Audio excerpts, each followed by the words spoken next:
Juízes 8. Os efraimitas perguntaram então a Gideão: Por que você nos tratou dessa forma? Por que não nos chamou quando foi lutar contra Midian? E o criticaram duramente.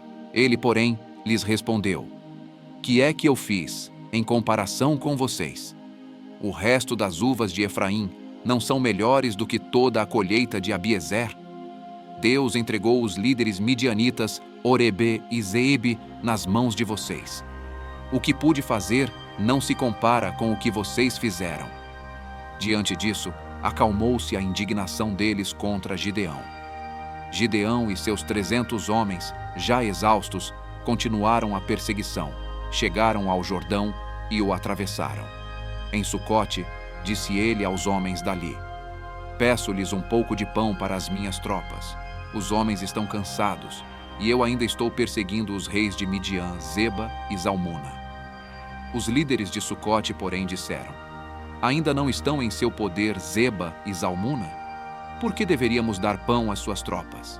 É assim? Replicou Gideão.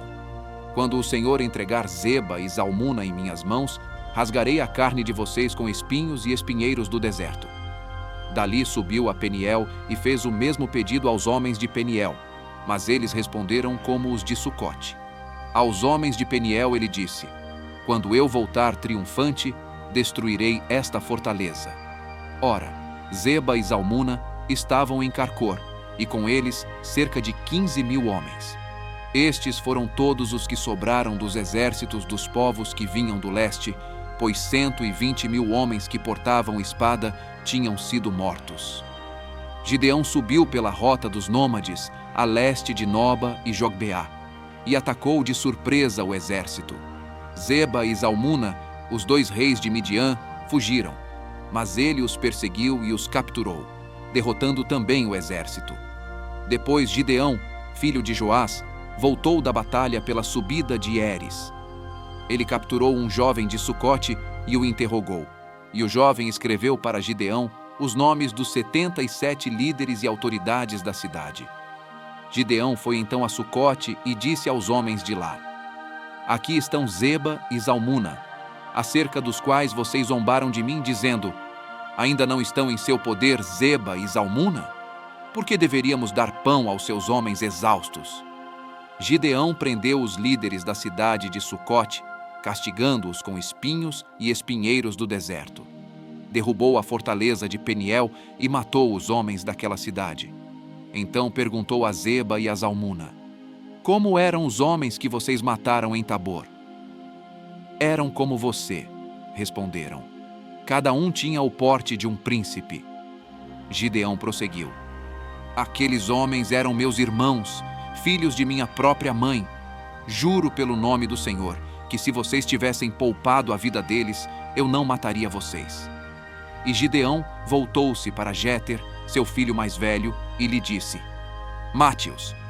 Jéter, porém, teve medo e não desembainhou a espada, pois era muito jovem. Mas Zeba e Zalmuna disseram: Venha, mate-nos você mesmo. Isso exige coragem de homem. Então Gideão avançou e os matou, e tirou os enfeites do pescoço dos camelos deles. Os israelitas disseram a Gideão: Reine sobre nós, você, seu filho e seu neto, pois você nos libertou das mãos de Midian. Não reinarei sobre vocês, respondeu-lhes Gideão. Nem meu filho reinará sobre vocês. O Senhor reinará sobre vocês.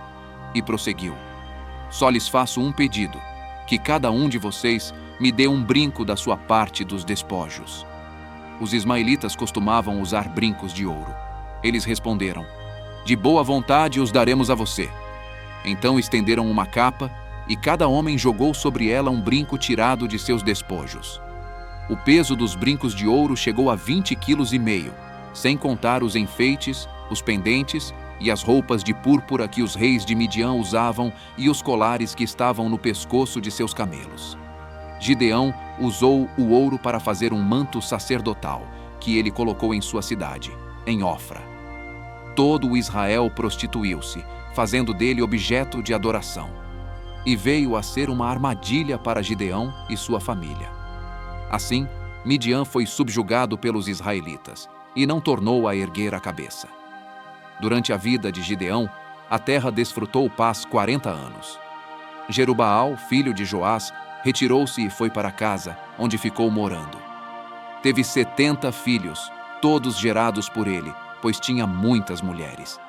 Sua concubina, que morava em Siquém, também lhe deu um filho, a quem ele deu o nome de Abimeleque. Gideão, filho de Joás, morreu em idade avançada e foi sepultado no túmulo de seu pai, Joás, em Ofra, dos Abiesritas. Logo depois que Gideão morreu, os israelitas voltaram a prostituir-se com os Baalins, cultuando-os. Ergueram Baal-Berite como seu Deus, e não se lembraram do Senhor, do seu Deus, que os tinha livrado das mãos dos seus inimigos em redor. Também não foram bondosos com a família de Jerubaal, isto é, Gideão, reconhecendo todo o bem que ele tinha feito por Israel.